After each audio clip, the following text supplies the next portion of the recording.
Keys to the Commonwealth, a podcast where we share the real stories of local community members who are using real estate to build personal wealth, along with tips and tricks from professionals across the industry.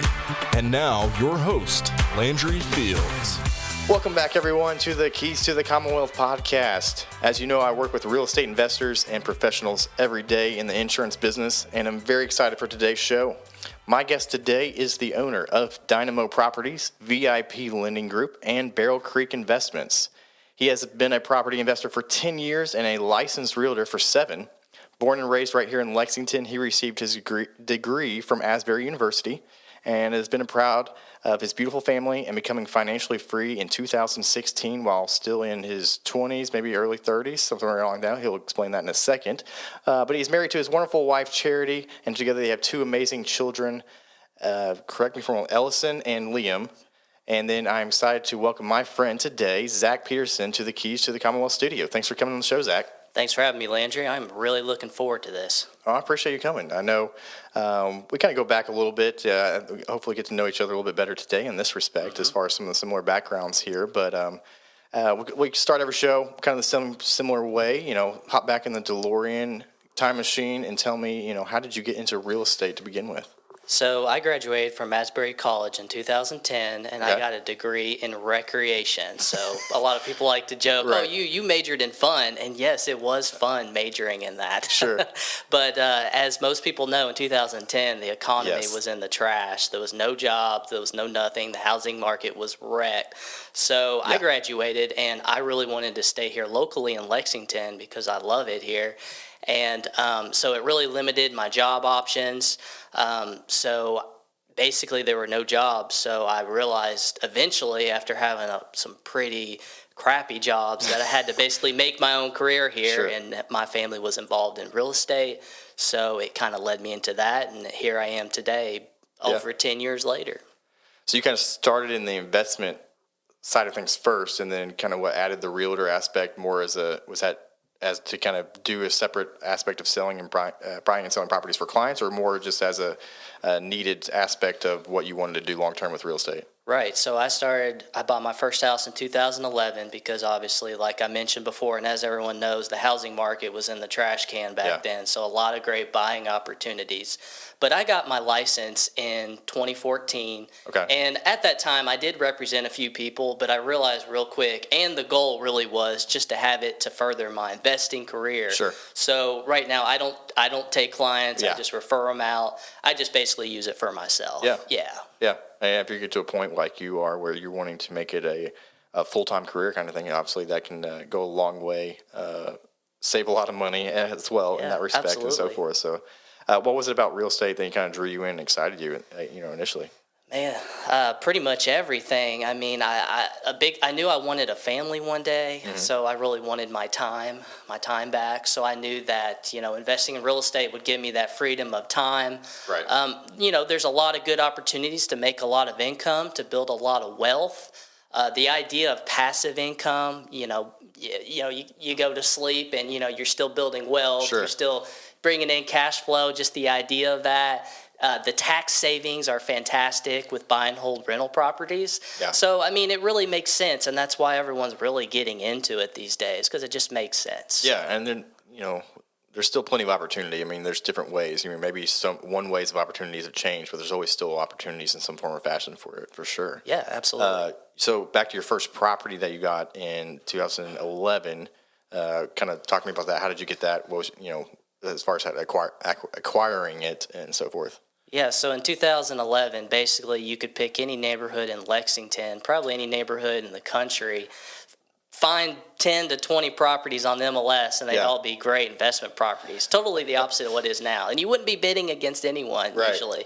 So I found this property over in Winburn Estates. Okay. And you still have it? I still have it, yeah. It's a great performing property.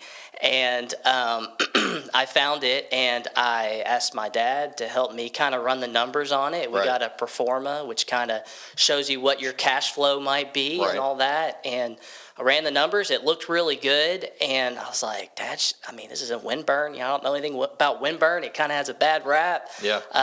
Should I buy it? He's like, I don't know. So I was like, screw it, I'll buy it. So I had a commercial lender gave me a commercial loan at Central Bank, and I actually had to have my dad co-sign with me. I could not qualify for the loan. I made like nothing. So, it's all about finding the way to do it. I mean, especially when you're first getting into it. I mean, So, thankfully, he was willing to do that for the first one. But it was a commercial loan. I did have to put 25% down at the time. But I mean, we're talking about a $40,000 property, so it wasn't killer back then. Oh yeah.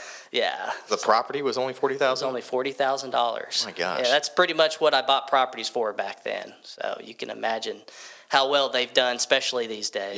Yeah, exactly. Yeah. So what was that transition like, building your own business, kind of growing your portfolio, especially kind of starting out bare bones in a lot of ways? Yeah, so there was a lot of growing pains. I mean, when you take on the self-employment lifestyle, it's a roller coaster. So the highs are high, 100%. The lows are really low, and it's all on you. But I did property management full-time for my father for 5 or 6 years, I'd say, and that really helped teach me the ropes. Oh yeah, and so it valuable. Provided a stable income in the meantime. So that really helped me along. But I went 100% on my own in 2016 or so, around that time, and at that point, it just really took off. How many properties did you have at that point? At that point, I'd say I can't say for sure. I'd say around 40 doors. Already 40, by 45. That point. Wow. Yeah. So, and I'm assuming, probably. We said portfolio right now. You said a lot of those are long-term rentals, or do you have any short-term rentals or commercial? What kind of breakdown? So I have around 82 doors right now, and most of those are long-term rentals, and they're single-family homes. Okay. I only have 2 short-term rentals, Airbnbs, and then I have 2 commercial buildings. They're both fourplexes, and my office is in one of those buildings. Gotcha. So that's what I have. So a little bit of everything there in some respects. Yeah. The short-term side, is that the newest side of things, or? Commercial's the newest one. But they're both new for me. Gotcha. I haven't been in commercial or short-term very long. But I'm personally been very interested in the short-term, and that's what we're kind of trying to do right now. So we'll see how that goes. As far as that method, those that may be familiar with this method, others may not, and learning, it's commonly referred to as the BRRRR method with that. And so I assume that's kind of probably what you used a lot early on, especially with buying properties for much lower, and probably need. I assume a $40,000 house is not in the shape it would really need to be turned into a rental property at that time. So talk to me, explain what to me the BRRRR method is for those who don't know, and kind of talk to me about some of that process as far as growing that from one door to quickly growing it to a lot of doors. Yeah. So the BRRRR method, it stands for buy, rehab, rent, refinance, repeat. I had to think about that for a second. A lot of R's there. I know. So basically the goal of the BRRRR method is to go through that process to buy a property, and at the end of it, you don't have any of your money invested, and you're able to have a cash flowing property with nothing invested, basically. Almost like loaning the property to that, or money to the property, and then pulling the money back out is the goal. Yeah, pretty much. So I've been doing this well before the BRRRR method was the BRRRR method. Right. Before it had the name. Yeah, and I've done it with basically everything. I have had very few occasions where I've had to put any money down, which has been great. But basically, so the BRRRR method is you buy a property. And we got to look at the end of the method when we start here. The bank will only finance up to usually around 80% of the appraised value. So let's say we're going to be buying a property that's going to appraise for $100,000. The bank's only going to finance $100,000 as is in current condition. Well, let's just say what it's worth after you fix it up. After you fix it up. Okay, so simple numbers here. So the bank will only finance $80,000. Yeah. 80% of that property, right? Yeah. So if it needs $20,000, you got to buy it for $60,000. But you're going to want to have a money lender if you don't have the cash to buy it. So you're going to want to pay interest on that back to that lender. You're going to want to pull those funds out to pay that lender. You're going to have closing costs. So let's just say you need to be in it for $60,000. So you buy the property for $60,000, And so next you're going to want to have a really great contractor because you're going to have to rehab that property. Sure. A lot of these properties that investors buy to get the most add-on value, they're usually run down. They're usually just a piece of crap. Yeah. So you get your contractor in there, you fix it up so it's going to appraise, at that $100,000 mark. And then you're going to want to, of course, rent it. So you have a tenant in there, and then you're going to want to have that lender is going to give you that mortgage and get that all set up. And then, at the end of the day, it appraises for $100,000. You cash it out for the 80%, so you get $80,000. You pay off your private or hard money lender. You can pay off your closing costs in that. You can roll everything in the loan. So, you owe $80,000 on that $100,000 property. Hopefully it rents for, at least $1,000 or so. You're making a couple $100 plus a month. You got a cash flowing asset that's appreciating, great tax write-offs. Mm-hmm. Rinse and repeat. The last R is repeat. Just do it again and again and again. And you can do that with any property, commercial, single family, short-term rental, whatever it may be. And it's all about knowing numbers, I assume. Like, you got to know your numbers as far as, I assume working with the bankers, type of thing. We're definitely going to have some on here to talk more to that. But knowing your numbers as far as here's what we expect it to appraise for, rent for, all that kind of stuff. You really got to hash that out, right? And I'm sure that's a process of kind of getting comfortable with that, right? As far as knowing the numbers. Absolutely. So, you definitely, especially if you're newer, you want a team here. You want, hopefully you got a good mentor. My father was a phenomenal mentor from the start. So he would help me kind of run those numbers, tell me the process, how things would work. Mm-hmm. But you want a good contractor, someone who can get in there and fix up the property for you. If you're borrowing the money, you want a hard money lender or a private money lender who will give you the cash to fix it up and to buy the property. So hopefully they're giving you 100% financing. And then, of course, you want that commercial lender or, if you're getting something on the secondary market, 30-year locked in, something like that. You want someone who's going to give you that mortgage at the end of the day. So you really want to compile a good team of people together to help you do this process. The hard money lending side, so I don't know as much about that.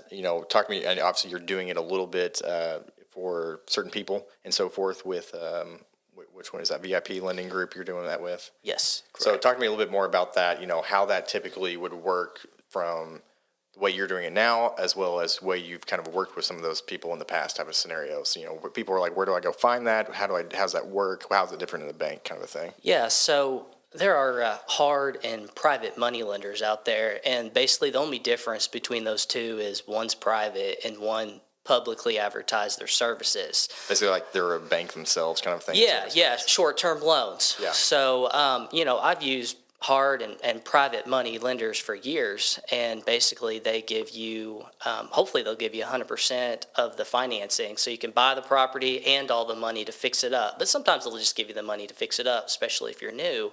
But it's really important to have those contacts so you can buy these properties. Yeah. Because usually they'll do it one or two ways. There will be monthly interest, so you need to pay them monthly for the interest on that, or you have to pay on the tail end. So when you refinance or if you flip it, when you sell it, you're going to have to pay your lender off. So, but it's a very simple process. They just put a mortgage on the property. You take title or take deed, and then they get paid off usually 4 to 6 months later.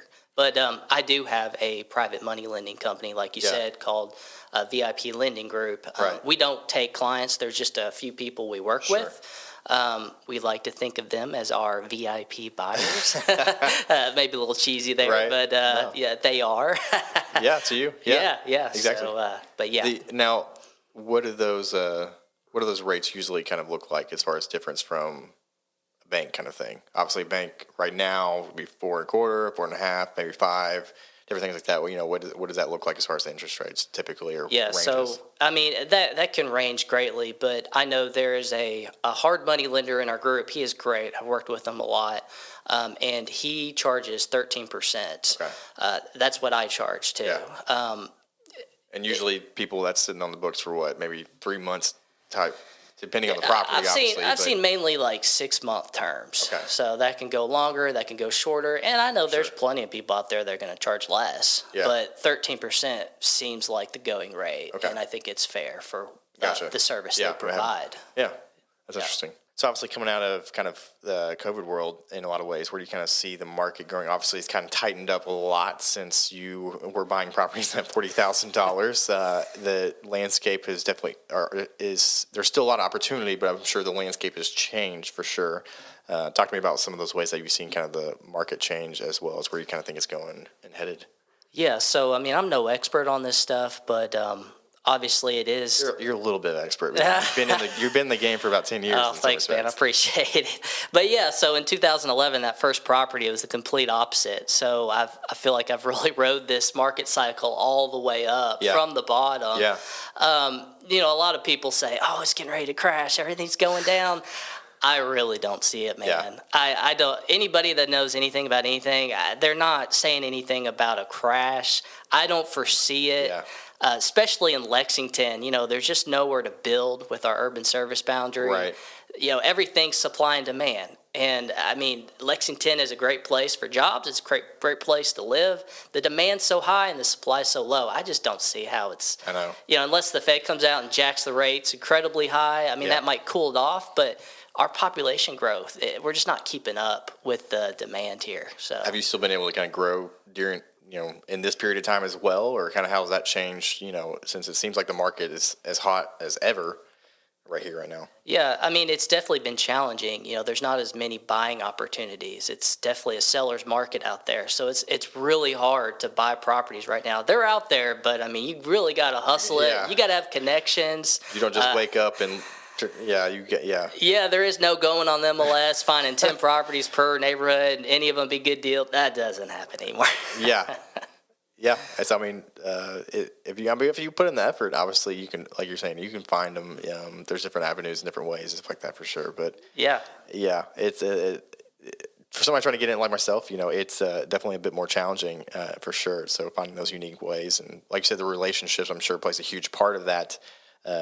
In this, because Lexington is very central Kentucky kind of areas. I've always kind of felt it's kind of like a biggest small town in America kind of feel. Like, I mean, if you don't know somebody, you know somebody that probably does know them, kind of a thing, and that can go a long way and helps a lot for sure. Oh, absolutely. And if I could jump in, I would say one of the most important things for, especially if newer people are listening, is it's not what you know, it's who you know. Like your network, your network is your net worth. I love those two quotes. And that's so true. Like, yes, you do need to know what you're doing, but it's who you know. Yeah. So if you can connect with the right people, I mean, I would not be where I am today if I had not connected with the right people out there. So definitely build your network for sure and treat people well. An easy business degree. It's all about networking. It really is. And really relationships. Is. I mean, you're right. Even in today's world of instant, everything, the business world really hasn't changed in that respect as far as how things get done, which is relationally. I mean, if you have to be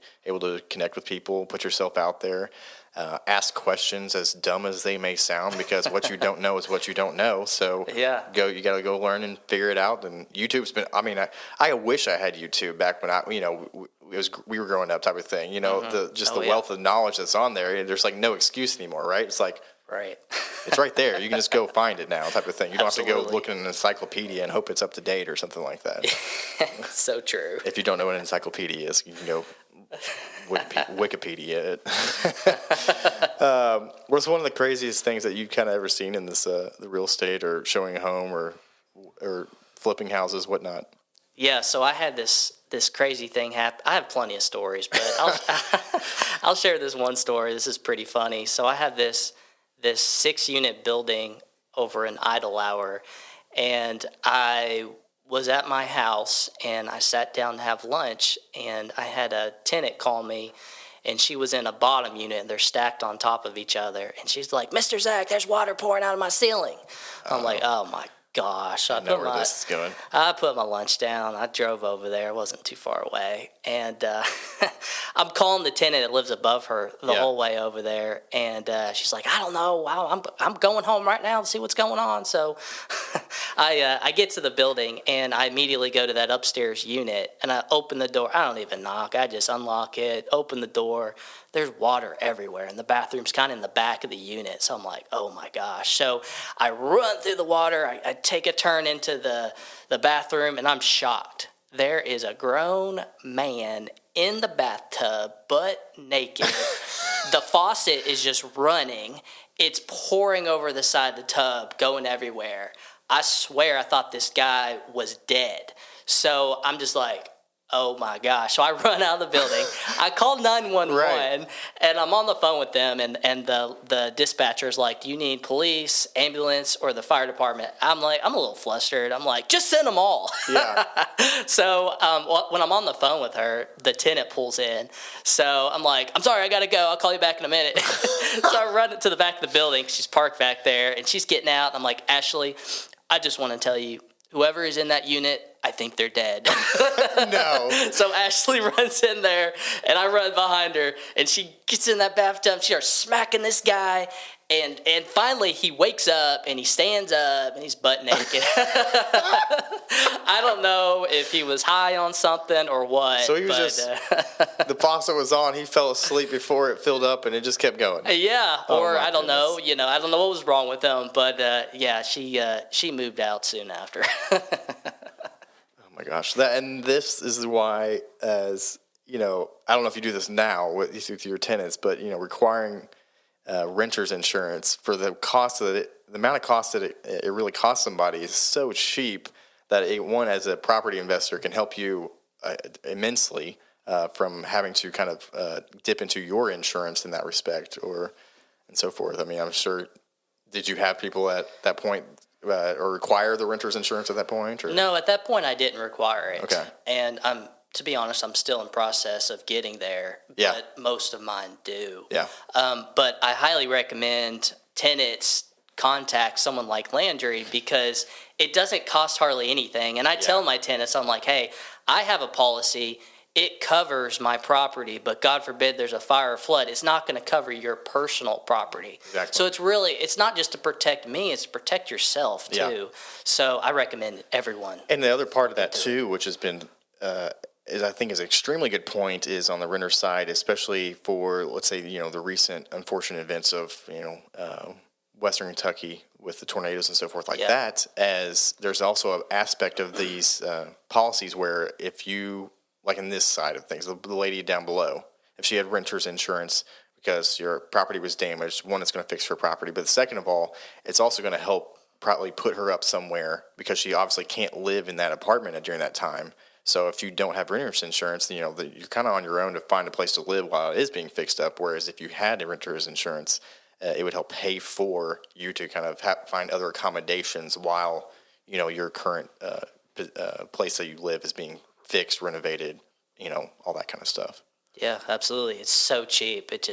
You got to do it. Yeah. I mean, we're literally talking like $10-12 a month typically type of scenario. Yeah, So, absolutely. but it can go a long way to also to protect, you know, you as the property investor type of thing. So, especially, you know, in those cases where you could put it on their insurance because it's something that was their fault and wasn't necessarily your fault type of thing and so forth. Absolutely. So, you know, if you're not doing it, I mean, it's okay, but, you know, I definitely strongly recommend that for sure. I'm sure from that experience, you kind of like, yeah, maybe. Yeah, I've had a number of experiences where I'm like, man, I got to do this renter's insurance thing. Yeah. Yeah. And it's not hard. I mean, you know, it really isn't. So kind of switching gears here, you know, what are some of your kind of professional or personal goals that you're kind of working towards? Yeah, so I don't have so much set goals per se. You know, when COVID hit, everything was kind of put on pause, and there's no excuse to not have goals, but I just didn't know where things were going. Sure. But right now, just really trying to expand into other areas of business, other investments. You know, I really like the idea of investing in land, not just flipping, but financing it. E-commerce stores, I'm kind of looking into that. I really like the idea of that. You know, throwing a lot of extra income into stocks, and I love cryptocurrencies. I think they're huge and have a huge future. I mean, it's not going anywhere, that's for sure. I don't know where it's going, but I don't think it's going to die. Yeah, for it's sure. not going anywhere right now, but, you know, I don't really have a whole lot of faith in the U.S. dollar these days, so we'll see. I can understand that sentiment wholeheartedly for sure. Yeah. What are you all watching on TV these days? Anything good? I love Cobra Kai. Oh, yes. Yeah, I love the original Karate Kid movies. So So that's Kai's interesting. great. I love the Cobra Kai stuff, but I've watched the originals, but I think that for me, maybe you answer this for yourself here. I actually love the Cobra Kai stuff, and I think it's been done and like it better than the original movies type of thing. Obviously, two different complete time periods, but like you don't really have to know the originals to even watch the new show because they kind of fill you in. But I think it's one of the both better brought back type of spin-off shows. I can almost argue I think I like it better than the movies. I don't know about you. Yeah, I agree. I always thought, like, as good as the Karate Kid movies were, they were really slow. Yeah. Like, so slow. Yeah. And I love just the character development of Cobra Kai, how they connected them to their past, and they kept growing those characters. Yeah. I love that. And it's cool. Because the main character in I think the original movies obviously was, I don't know, he didn't have that star quality as far as that, in my opinion. Whereas now they've kind of lumped him in with the spin-off series, so there's a lot of different. He's not taking the focus of the whole thing anymore type of scenario. It's been good. I really like it. Yeah, I've really That's enjoyed awesome. it. What's some of your fast food guilty pleasures here? Chinese food. Okay. I can't say no. Favorite trip that you all have been on? Favorite trip, I'd probably say I've had a lot of favorite trips, but me and my wife years ago we went to Cancun, an all-inclusive place in Cancun. That's and man, that's tough to beat. Yeah. It's like Riviera Maya area is where we were at. But your biggest decision is just where am I going to go eat today as far as the restaurant type of thing. Yeah, it's like it's a great life. Why can't that be our life like all the time?